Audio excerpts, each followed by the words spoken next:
નમસ્કાર. સુરતમાં પડેલા અતિ ભારે વરસાદે શહેરના વેપારને મોટો ફટકો પહોંચાડ્યો છે. ખાસ કરીને વરાછા વિસ્તારના પોદ્દાર આર્કેડ સહિતના અનેક શોપિંગ સેન્ટરોમાં વરસાદી પાણી ઘૂસી જતા કરોડો રૂપિયાનું નુકસાન થયું હોવાનું સામે આવ્યું છે. આ પરિસ્થિતિની ગંભીરતા વચ્ચે રાજ્યના નાયબ મુખ્યમંત્રી હર્ષ સંઘવી સ્થળ પર પહોંચ્યા હતા.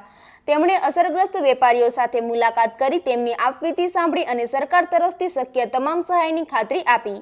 ભારે નુકસાનને કારણે નિરાશ બનેલા વેપારીઓને સાંત્વના આપતા હર્ષ સંઘવીએ તંત્રને પણ જરૂરી કાર્યવાહી માટે સૂચના આપી છે. વધુ સમાચાર માટે જોડાયેલા રહો આરપી ગુજરાત ન્યૂઝ રાજકોટ. 7 તારીખે સુરત શહેર અને દક્ષિણ ગુજરાતમાં વહેલી સવારથી સાંજ સુધી છેલ્લા અનેક વર્ષોના જો ડેટા જોઈએ તો સૌથી વધારે વરસાદ આજ તકનો 7 તારીખે સુરત શહેર અને દક્ષિણ ગુજરાતમાં વરસ્યો હતો. અને ખાસ કરીને ઉપરવાસમાં બી વરસાદ હોવાના કારણે સુરત શહેરના અનેક વિસ્તારોએ ખૂબ જ મોટા પાયે પાણી ભરાવાના પ્રશ્ન ફેસ કરવા પડ્યા હતા. અનેક લોકોના ઘરોમાં પાણી, અનેક દુકાનોમાં બી પાણી ભરાયા. આ બધી જ વ્યવસ્થાઓને લઈને મહાનગરપાલિકા, સુરત પોલીસ, જિલ્લા પ્રશાસન, NDRF, SDRF આ તમામ ટીમો સાથે મળીને કામે લાગી અને સાથે સાથે સુરત શહેરના લોકો પોતે જ એકબીજાને મદદે લાગ્યા. સૌ સામાજિક સંસ્થાઓ મદદે લાગી અને ક્યાંક ને ક્યાંક અનેક લોકોએ અનેક સમસ્યાઓનો સામનો કરવો પડ્યો. ખાસ કરીને આજે મુખ્યમંત્રીશ્રીએ આ રિવ્યૂ બેઠક લીધી હતી અને પ્રશાસનને જે નહેરના કારણે અને ખાડીના કારણે જે પાણી ભરાવાનું જે કારણ જે ભૂતકાળમાં બી સામે આવ્યું હતું એ પર કડક પગલાં ભરવામાં આવશે. સાથે સાથે કોઈ બી જગ્યા પર મહાનગરપાલિકા હોય કે બીજું પ્રશાસન હોય, કોઈ બી લેપ્સ થઈ હોય તો એની સંપૂર્ણપણે તપાસ થઈને એ લોકો પર પગલાં ભરવામાં આવે.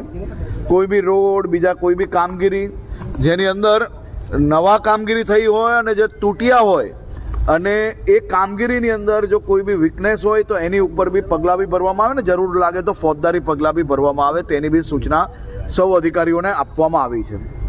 ભવિષ્યની અંદર આવા વરસાદના કારણે ખાસ કરીને ખાડીને લઈને સુરત શહેરમાં પૂર ના આવે તે માટે ફૂલ પ્રૂફ પ્લાન બનાવવામાં આવે તે માટે સૂચના આપવામાં આવી છે. 500 કરોડ રૂપિયાનું આજે એમને ખાસ કરીને ખાડી માટે 500 કરોડ રૂપિયા ખાડી આખી જેને રીડેવલપમેન્ટ કરવાની છે, ઊંડાણ કરવાનું છે, આસપાસમાં જો કોઈ ઇલીગલ એન્ક્રોચમેન્ટ હોય તો એને નિકાલવામાં આવે તે માટે બી સૂચના આપવામાં આવી છે. અને સાથે સાથે કાલે સાંજ સુધી તમામ વિભાગોએ ખાલી જિલ્લા પ્રશાસન એકલા જો કામગીરી કરશે તો કેશડોલ પહોંચાડતા 2-4-5 દિવસ લાગી શકે છે. તેથી આજે સૂચના આપવામાં આવી છે કે બધા જ વિભાગો સાથે મળીને કામગીરી કરે અને કાલ સાંજ સુધી કેશડોલ આપવામાં આવે. ઘર વખરી બી તમામ લોકોને પહોંચી જાય તે માટેની બી વ્યવસ્થા કરવામાં આવે.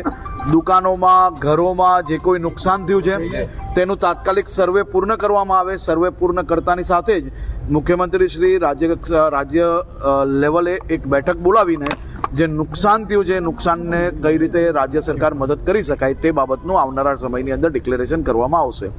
આજે તમામ ચૂંટાયેલા પ્રતિનિધિઓને બી અને મહાનગરપાલિકાના સૌ અધિકારીઓને બી આજે સાંજ સુધી એક રાઉન્ડ સફાઈનું બધી જ જગ્યા પર પૂર્ણ થાય તે માટે બી સૂચના આપવામાં આવી છે. અને સૌ સફાઈ કર્મચારીઓને બી હું આભાર માનું છું અને વંદન કરું છું જે પ્રકારે રાત દિવસ એક કરીને સફાઈની કામગીરી કરી રહ્યા છે. સૌ સુરતીઓને આભાર માનવો પડે કે જે કોઈ જગ્યા સુધી સરકારી તંત્ર પહોંચી શક્યું ત્યાં તો તમે સાથે મળીને કામ કર્યું જ છે, પણ અચાનક આટલો વરસાદ આવવાના કારણે જ્યાં ના બી પહોંચી શક્યા ત્યાં સુરતીઓએ એકબીજાને મદદ કરવાનું કોઈ મોકો ચૂક્યા નથી. તે બદલ બી આભાર. અને આ બાબતની સંપૂર્ણ રિવ્યૂ હજી ચાલી રહ્યું છે.